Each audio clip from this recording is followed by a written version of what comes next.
नमस्कार मित्रांनो, मी उदय लाड पुन्हा एकदा स्वागत करतो आपल्या आवडत्या यूट्यूब चॅनल शेती मित्रावर। तुमचं प्रेम, तुमचं प्रोत्साहन यामुळे आज आपलं शेती मित्र चॅनल घराघरात पोहोचले। ते फक्त घडले मित्रांनो तुमच्यामुळे।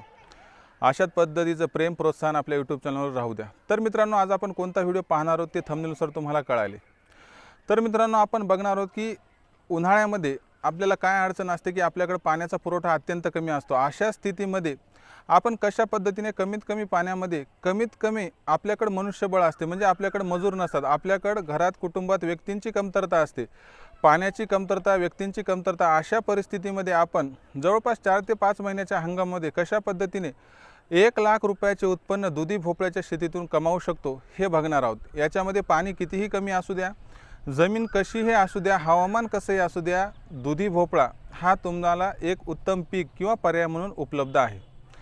तर याची लागवड कधी करायची, हंगाम कोणता निवडायचा, जमीन कशी निवडायची, त्या ठिकाणी वातावरण कसं असायला हवं, कधी फवारणी घ्यायची, खत व्यवस्थापन काय, सर्व गोष्टीचं विश्लेषण आजच्या व्हिडिओत पाहणार आहोत। मित्रांनो, ज्या माझ्या मित्राला दुधी भोपळ्याबद्दल काहीही माहिती नाही की ज्या दुधी भोपळ्याला काही क्षेत्रात कद्दूसुद्धा म्हटल्या जाते, तर कुठं 5 वार येणारा कद्दू असंही म्हटलं जातं, या कद्दू किंवा या दुधी भोपळ्याला तुमचं काहीही नॉलेज नसेल तरी आज तुम्हाला सर्व नॉलेज मिळणार आहे व याच्या माध्यमातून माझा कोणताही शेतकरी मित्र सहजतेनं दुधी भोपळ्याची लागवड करू शकतो। तर बघा मित्रांनो, जर तुम्ही आपल्या यूट्यूब चॅनलवर नवीन असाल, व्हिडिओ प्रथमच पाहत असाल, तर मनापासून एक कळकळीची विनंती आहे मित्रांनो, कारण माझ्या शेतकरी मित्रांनो, माझ्या बळीराजा मित्रांनो, हा व्हिडिओ मनापासून बनवलेला आहे। तुम्हाला कोणत्याही पद्धतीने कशी इन्कम व्हायला हवी याच्यासाठी आपलं यूट्यूब चॅनल आहे। त्यामुळे चॅनलवर नवीन असाल, व्हिडिओ प्रथम पाहत असाल तर प्रथम व्हिडिओला लाईक करून घ्या मित्रांनो, आणि त्यानंतर उजव्या साईडला खालच्या बाजूला तुम्हाला एक ऑप्शन सबस्क्राईबचं दिसत असेल, त्याचा रंग लाल असेल, त्याला टच करा, बाजूला घंटी येईल, त्या घंटीला टच करून ऑल नोटिफिकेशन ऑन करा। आणि ज्यांची भाषा ही यूट्यूबची मराठी आहे त्यांनी काय करायचे, उजव्या साईडला खाली आल्यावर सदस्य व्हा दिसत असेल, त्याला टच करा, ते लाल रंगात असेल मग रंग बदलेल, त्यानंतर बाजूला एक घंटी येईल, मग सर्वला टच करा व नोटिफिकेशन ऑन करा। नोटिफिकेशन ऑन केली की तुम्हाला व्हिडिओ लगेचच येत राहतील व तुम्हाला व्हिडिओ येत गेले मित्रांनो तर तुमची शेती सुधारत जाईल व त्याच्या माध्यमातून तुम्हाला जास्तीत जास्त उत्पन्न मिळवता येईल। तर बघा मित्रांनो, कशा पद्धतीने दुधी भोपळ्याचं उत्पादन घ्यायला हवं, आणि एवढंही विश्लेषण करत असताना काही गोष्टी राहून गेल्या, काही गोष्टी सांगायच्या त्या ठिकाणी राहिल्या असतील किंवा तुम्हाला समजल्या नसतील तर कमेंट बॉक्सचा यूज करा। तर मित्रांनो बघा, दुधी भोपळा ही कशा पद्धतीची व्हरायटी आहे, हिचं उत्पादन कधी घेऊ शकतो हे सगळं आता सविस्तर पाहूया। मित्रांनो, जमिनीची निवड, दुधी भोपळ्याची लागवड करत असताना सर्वात महत्त्वाची गोष्ट असते मित्रांनो जमिनीची निवड। परंतु तत्पूर्वी आपल्याला काय करावं लागते की कोणत्या हंगामात दुधी भोपळ्याची लागवड करणे योग्य हे प्रथम जाणून घेतले की तुम्हाला जमिनीची निवड करता येते। दुधी भोपळ्याचं जर बघायला गेलो मित्रांनो, तो हंगाम हा जवळपास 2 हंगामात याची सर्वात जास्त लागवड करता येते। त्याच्यातील पहिला हंगाम म्हणजे उन्हाळी व दुसरा हंगाम म्हणजे खरीप। परंतु आज आपला स्पेशल व्हिडिओ हा उन्हाळी हंगामाचा असल्याकारणाने आज फक्त आपण उन्हाळ्यातील दुधी भोपळ्याची लागवड बघूयात, खरीपबद्दल व्हिडिओ आपला पुन्हा येईल। तर बघा मित्रांनो, हंगाम तर आपण उन्हाळा निवडला, पण उन्हाळ्यामध्ये लागवड कधी कधी करू शकतो। तर उन्हाळ्यात लागवड करत असताना मित्रांनो 2 सीझन सर्वात महत्त्वाचे मानले जातात। एक महत्त्वाचं सीझन मित्रांनो बघायला गेलं तर दुधी भोपळ्यासाठी फेब्रुवारी व त्यानंतरचं जवळपास मे। फेब्रुवारीमध्ये लागवड करू शकतात किंवा मार्चच्या सुरुवातीला, किंवा तुम्ही एप्रिल एंडिंग किंवा मेच्या पहिल्या 15 तुम्ही आपल्या शेतामध्ये किंवा क्षेत्रामध्ये सहजतेनं दुधी भोपळ्याची लागवड करू शकतात। आता जमिनीची निवड, कारण हंगाम निवडलाय, जमिनीची निवड मित्रांनो तुम्हाला सांगायचं झालं तर दुधी भोपळ्याची लागवड काळ्या, मध्यम, मुरमाड अशा कोणत्याही जमिनीत चालते। फक्त एवढीच अट आहे की जमीन भुसभुशीत असावी व त्या ठिकाणी पाण्याचा उत्तम निचरा होणारा असावा। अशा पद्धतीच्या जमिनीची निवड तुम्ही करू शकतात। याला पीएचची गरज नाही, पीएच कमी जास्त असला तरी दुधी भोपळा स्वतःला ॲडजस्ट करून घेतो। आणि जमीन ही त्या ठिकाणी हलकी असेल तरी लक्षात घ्या दुधी भोपळ्याला काहीही अडचण पडत नाही। त्यानंतर महत्त्वाची गोष्ट येते मित्रांनो की अंतर काय घ्यायचं आहे। बघा मित्रांनो, दुधी भोपळ्यामध्ये सर्वात महत्त्वाची गोष्ट आहे अंतर, कारण हवामान आणि तापमान बघत असताना सर्वांना माहिती आहे की दुधी भोपळ्याची लागवड ही उष्ण व कोरड्या वातावरणात होते। थंडीच्या दिवसात वेलवर्गीय पिकांची वाढ होत नाही व तापमानाचा विचार केला जवळपास 15 ते 35 डिग्री सेल्सिअसपर्यंतचं तापमान हे प्रत्येक वेलवर्गीय पिकाला चांगलं असते, त्याबद्दल अडचण नाही। परंतु ज्यावेळेस तुमच्या मनात एक प्रश्न येतो की बाबा आपण लागवड करत असताना अंतर काय घ्यायला हवं, तर मित्रांनो दुधी भोपळ्याच्या जे वेल असतो याची वाढ खूप जास्त प्रमाणात होते। म्हणून आपल्याला काय करायचं मित्रांनो, सरी ज्यावेळेस आपण दुहेरी घेतो त्याच्यामध्ये तुम्हाला काय करायचे 10 बाय 3 वर लागवड करायची। ज्याच्या माध्यमातून काय होऊ शकतं की 10 बाय 3 वर लागवड केली तर आपलं जवळपास एका एकराचा विचार करत असताना 1500 ते 1600 जास्तीत जास्त आपले त्या ठिकाणी रोपं बसू शकतील। म्हणजे वेलवर्गीय पिकाचा विचार करत असताना तो वेल किती वाढू शकतो हाही विचार करणं गरजेचं आहे। आता माझ्या मित्रांचा प्रश्न येतो की सपाट जमिनीवर आपण याची वाढ करायला हवी अथवा त्यासाठी आपण मांडव घालायला हवा। मित्रांनो, उन्हाळ्याचा विचार करत असताना आपण मर्चिंग पेपरचा वापर जरी नाही केला तरी चालून जातो, कारण याच्यामध्ये ठिकठिकाणी आपण आळे केलेले असतात व त्या ठिकाणी पाण्याची व्यवस्था करावी लागते।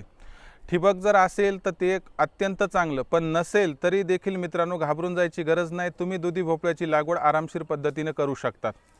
आता मांडव घालण्याचे फायदे तुम्हाला सर्वांना माहीत आहेत की 8-9 फुटापर्यंत जर मांडव घातला तर दुधी भोपळ्याची वाढ खूप गतीनं होते, मालही खूप लागतो। एका वेळेवर बघायला गेलं तर 15 ते 20 कधी 25 जवळपास फळंसुद्धा असतात। यामुळे मांडव घालणे अत्यंत गरजेचं असतं। त्यामुळे एक तर रोपाची त्या ठिकाणी वाढही होते आणि आपल्याला दुधी भोपळ्याचं जे मिळणारं उत्पादन ते क्वालिटीचं मिळते। आता या ठिकाणी 10 बाय 3 वर तुम्हाला काय करायचं आहे मित्रांनो की प्रत्येक ठिकाणी तुम्हाला एक आळं घ्यायचं आहे। त्या आळ्यामध्ये जवळपास 4-1 बिया टाकायच्या। आता कारण कसं आहे, रोपाची लागवड करत असताना प्रत्येक रोप हे बीजांकुरण होईल आणि चांगल्या पद्धतीचं उगवेल याची शाश्वती देता येत नाही। मग 4 जर रोपे आपली उगवल्या गेली तर त्यातली 3 रोपे तुम्हाला विरळायची, म्हणजे काढून टाकायची आणि एक सगळ्यात तंदुरुस्त असलेलं रोप त्या ठिकाणी ठेवायचे। आता या ठिकाणी ड्रिप अंथरली चांगले नाही अंथरली तर तुम्हाला काय करायचे, दर आठवड्याला तुम्हाला किंवा जशी तुमच्या जमिनीची पाण्याची कॅपॅसिटी आहे, क्षमता आहे, त्यानुसार तुम्हाला त्या ठिकाणी पाणी देत राहायचे। पण एकंदर विचार करायला गेलं मित्रांनो, 1600 पर्यंत झाडं जरी बसली आपली आणि 1500-1600 झाडे बसली आणि झाडे बसत असताना आपल्याला प्रश्न पडतो की आता एका आळ्यात पाणी किती टाकायचं। 4-5 लिटर जरी पाणी टाकलं, 4-5 लिटर पाणी टाकत गेले मित्रांनो आणि जरी आपले 1500 झाडं जरी पकडले आपण या ठिकाणी रोपं, तर 1500 दुधी भोपळ्याच्या रोपांना एकदा जर आपण 4 लिटर पाणी टाकलं तर ॲट ए टाईम आपल्याला 6000 लिटर पाणी लागेल। जवळपास आपल्याला महिन्यातून खूप उन्हाळ्याची तीव्रता असेल तर आपल्याला त्या ठिकाणी जवळपास 5 वेळेस पाणी द्यावं लागते। म्हणजे महिन्याकाठी 30,000 लिटर पाण्यामध्ये आरामशीर पद्धतीने दुधी भोपळ्याची वाढ होते। आणि ज्यावेळेस उत्पादन मेमध्ये घ्यायचं त्यावेळेस फक्त दुधी भोपळ्याची वाढ करायची, कारण त्याचं ॲक्च्युली उत्पादन हे पाऊस पडल्यावर सुरू होईल। आणि फेब्रुवारी महिन्याचा विचार करत असताना तुम्हाला काय करायचं की फक्त फेब्रुवारीला लागवड करून मार्च महिन्यात वाढ करायची, मग मार्चच्या शेवटी किंवा एप्रिलपासून उत्पादनास सुरुवात होऊन जाईल। तर याच्यामध्ये बघा मित्रांनो, जवळपास आता पाण्याची तुम्हाला कॅपॅसिटी कळेल, 4-5 लिटर पाणी 1500 रोपांना टाकत राहायचं आहे। आता ज्यावेळेस वाढीची वय असते त्यावेळेस तुम्हाला काय करायचे, त्यातलं पाणी वाढवू शकतात। आता महत्त्वाचा प्रश्न येतो की मग मशागत काही करावी लागते का। एक मशागतीचे 2 प्रकार पडतात, पूर्व मशागत आणि आपण रोपाची लागवड केल्यानंतरची मशागत। पूर्व मशागतीमध्ये तुम्ही आपण जसं वेलवर्गीय पिकं किंवा कोणत्या भाजीपाल्यासाठी शेत तयार करतो त्याच्यामध्ये तुम्ही ज्या पद्धतीने करतात की पहिले त्या ठिकाणी नांगरणी करतात, मग रोटावेटर करतात, 2-3 ट्रॉल्या शेणखत, आणि ज्यावेळेस तुम्हाला नत्र स्फुरद पलाश म्हणजे नायट्रोजन, फॉस्फरस आणि पोटॅशियमचा पुरवठा भेसळ डोसाच्या मार्फत करायचा आहे, त्याच्यामध्ये 25 किलो तुम्ही नायट्रोजन घेऊ शकतात, 25 किलो फॉस्फरस घेऊ शकतात, 25 किलो पोटॅशियम, म्हणजे जवळपास 25 किलो नत्र, 25 किलो स्फुरद आणि 25 किलो पलाश तुम्हाला त्या दिवशी द्यायचं आहे। म्हणजे तुम्हाला भेसळ डोसमध्ये मिक्स करून द्यायचं आहे। अशा पद्धतीने तुम्ही काय करू शकतात, संपूर्ण एका एकराचं नियोजन करू शकतात। परंतु पुन्हा रासायनिक खत द्यावं लागते का, तर रासायनिक खताचा पुन्हा वापर करायचा। वाढीच्या अवस्थेत तुम्ही फक्त नायट्रोजनचा वापर केला, तेही 25 किलो प्रति एकर, जवळपास 30 ते 35 दिवसांच्या मध्यभागी, 30 दिवसापासून 35 दिवसाच्या पर्यंत तुम्ही काय करू शकता, जवळपास 25 किलो प्रति एकर नायट्रोजनचा एक डोस द्यायचा आहे। त्याच्या माध्यमातून त्या वेलाची वाढ खूप चांगली होईल व त्याला निघणाऱ्या कळ्या व पुन्हा पर्यायानं होणारं उत्पादन याच्यात वाढ होते। आता खत व्यवस्थापन झाल्यानंतर आपल्यासमोर महत्त्वाचा प्रश्न येतो मित्रांनो, कीड व्यवस्थापन। कारण की दुधी भोपळा जरी उन्हाळ्यात लागवड केली आणि बघायला गेलं तर संपूर्ण वेलवर्गीय पिकामध्ये दुधी भोपळा म्हणजेच 5 वारी कद्दू ज्याला म्हटलं जातं, याच्यावर सर्वात कमी रोग येतात। परंतु रोग येतच नाहीत का, तर दुधी भोपळ्यामध्ये बघायला गेलं मित्रांनो, रोगांचा प्रादुर्भाव होतो, परंतु त्याचा प्रादुर्भाव इतर जे आपली वेलवर्गीय पिके आहेत यांच्यापेक्षा खूप कमी प्रमाणात होतो। आठवड्यातून तुम्ही 2 जरी फवारण्या घेतल्या तरी तुमचा जो फार्म आहे, तुमचा जो प्लॉट आहे दुधी भोपळ्याचा, हा व्यवस्थित राहतो। याच्यावर येणारे मुख्य आजार पाहायला गेले तर बुरशीजन्य आजारामध्ये याच्यावर भुरीन केवडा पडतो व त्याचबरोबर मावा तुडतुडेसारखे कीड जे असतात त्या किडीसुद्धा येऊ शकतात। यांच्यावर मग तुम्ही वेगवेगळे औषधं जे मार्केटमध्ये उपलब्ध आहेत त्यांच्या हलक्या फवारण्या घ्यायच्या, कारण याच्यावर येणाऱ्या रोगांची तीव्रता कमी असते। त्यामुळे तुम्ही याच्यावर जास्त भारीचं औषध मारण्याची किंवा घेण्याची गरज नाही। हलक्या प्रकारचं तुम्ही औषधाचा वापर करून सुद्धा अटॅकवर कंट्रोल करू शकतात। परंतु वेळोवेळी तुम्ही खताचं व्यवस्थापन करा। बुरशीजन्य जे ड्रीपमधून द्यायचे ते देण्यात आळवणी करताना देऊ शकतात व त्याचबरोबर कीड व्यवस्थापन मात्र तुम्ही वेळोवेळी केली तर तुमच्या दुधी भोपळ्याला कसल्याही प्रकारची अडचण होणार नाही। लक्षात घ्या, मावा, तुडतुडे, भुरी यांसारख्या आजारावर वेळच्या वेळी कंट्रोल करा आणि त्याही प्रमाणात कद्दूवर रोग येत नाहीत। परंतु दुधी भोपळ्याचं कंट्रोल करत असताना थोडं कीड व्यवस्थापनावर लक्ष द्या। आता महत्त्वाचा प्रश्न होतो की एक्झॅक्ट आपल्याला नफा किती होऊ शकतो। असं म्हटलं जाते मित्रांनो की कद्दू किंवा दुधी भोपळ्याला दगड पीक म्हटलं जाते। ना याला कोणत्याही प्रमाणात जास्त आजार येतात, ना याला जास्त प्रमाणात खताची गरज पडते। आपण जी खताची मात्रा दिली त्याच्यानुसार उत्पादनात वाढ व्हावी।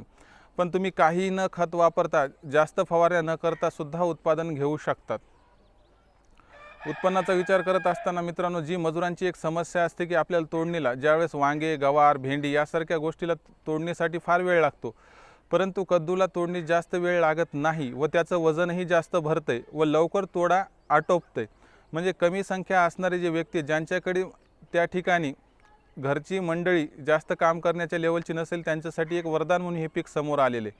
उत्पन्नाचा विचार करत असताना मित्रांनो, आपण जर सरासरी एका एकराचं उत्पन्न पकडलं, कारण एकराचा विचार करत असताना खूप कमीत कमी उत्पन्न पकडलेलं बरं असते।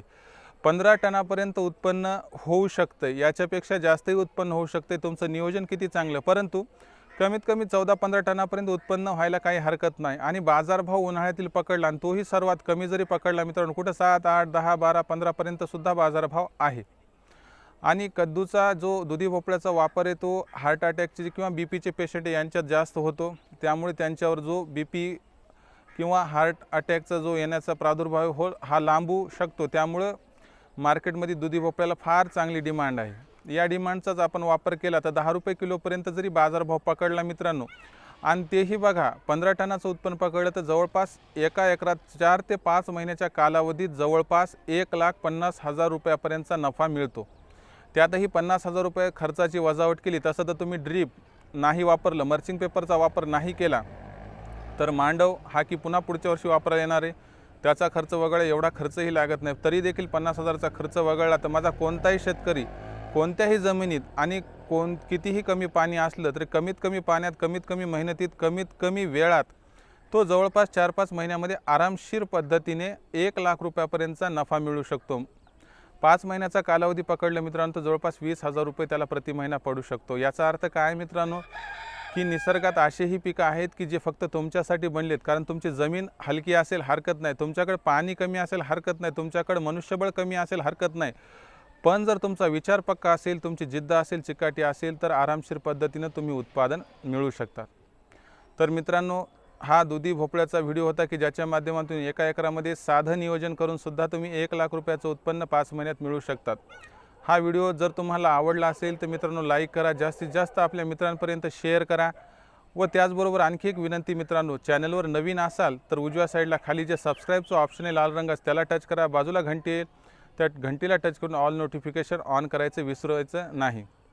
आणि मित्रांनो, व्हॉट्सअप, फेसबुक जेवढे काही तुमचे माध्यम आहेत त्यांच्यावर एक व्हिडिओ एका ग्रुपवर कमीत कमी एका मित्रांनी शेअर करायला हरकत नाही। कारण मित्रांनो, व्हिडिओचा प्रसार झाला, व्हिडिओची माहिती कळाली ते काय सांगता एका शेतकरी मित्राला कमी पाण्यात, कमी मेहनतीत व त्याला एका एकरात खूप चांगली संकल्पना मिळेल की कशा पद्धतीने दुधी भोपळ्याचं उत्पादन घ्यायचं।